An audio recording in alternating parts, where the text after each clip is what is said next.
শুধু কি এই বক্তব্য এবং আরও আপনাদের সামনে তুলে ধরি, মমতা বন্দ্যোপাধ্যায় তিনি যেন কোনো না কোনো জায়গা থেকে একটু গোঁসা বোধ করছেন। তার কারণটা কি? কারণ যে রাস্তার ছবি দীর্ঘদিন রিপাবলিক বাংলা দেখিয়েছে, হাতে দিলেই যেন পিচ উঠে আসছে। অর্থাৎ যে পথশ্রীর প্রকল্প নিয়ে সামনে বিভিন্ন সময় দাবি করা হয়েছে প্রচুর উন্নয়ন হয়েছে, সেই পথশ্রী রাজ্যে একেবারে হতশ্রী অবস্থা। রিপাবলিকের খবরে গোঁসা তাহলে মমতা বন্দ্যোপাধ্যায়? ওরা রাস্তার পিচ তুলে দেখাচ্ছে, বর্ষায় পিচ উঠে যায় বলে মন্তব্য করেছেন তিনি। বড় বড় ট্রাক গেলে পিচ উঠে যায় এবং রাস্তা নিয়ে সাফাই দিয়েছেন মমতা বন্দ্যোপাধ্যায়। বেহাল রাস্তার লাগাতার সম্প্রচার রিপাবলিকে, নাম না করে ফের রিপাবলিককে আক্রমণ। রাস্তার জন্য শুধু নামেই প্রকল্প, প্রকৃত অবস্থা তুলে ধরলেই মমতার গোঁসা।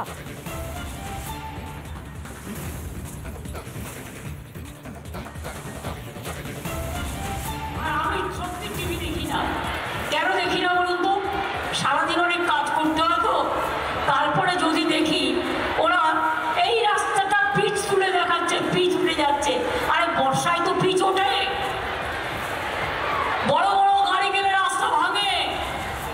আমরা তো এই বড় বড় ট্রাক্টর গ্রামীণ রাস্তায় এলাও করছি না। যদি কেউ টাকাকে এলাও করে, হাতে নাতে ধরুন।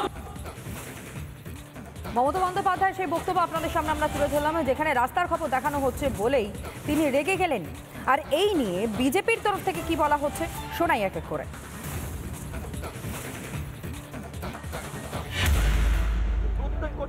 ভাইপোর কাছে বিরাট অঙ্কের টাকা তুলে দেওয়া হয়। রেড রোডের গায়ে একটা ক্যাম্প আছে, সেখানে এক্সটেনশন দেওয়া ইঞ্জিনিয়ারদের বসিয়ে রাখা হয়। ভাইপোর পিএ সে পুরো কন্ট্রোল করে টেন্ডার। এটা আপনাদের দেখাতে হচ্ছে, কিন্তু আমরা যারা গ্রামে গঞ্জে ঘুরে বেড়াই গাড়ি নিয়ে সারাদিন রাত, তারা দেখতে পাচ্ছি গাড়িতে বসে থাকাই মুশকিল হয়ে যাচ্ছে। কেন্দ্রের ন্যাশনাল হাইওয়ে থেকে যে রাজ্য সড়কে নেমে যাবেন, বুঝতে পারবেন যে রাজ্য সড়ক শুরু হয়েছে। শরীরের মধ্যে জাকুনি হবে একটা, মনে হচ্ছে নৌকোয় চড়ে আছেন, এই পরিস্থিতি হয়। তো সেই জন্য এটা দেখাচ্ছেন আপনারা, ঠিকই আছে, আপনাদের দায়িত্ব ধমকানো অভ্যাস ওনার। আর পার্টির লোকেরা ওনার ধমক শোনেন, এখন সংবাদ মাধ্যম শুনবে কেন, বিরোধীরা শুনবে কেন?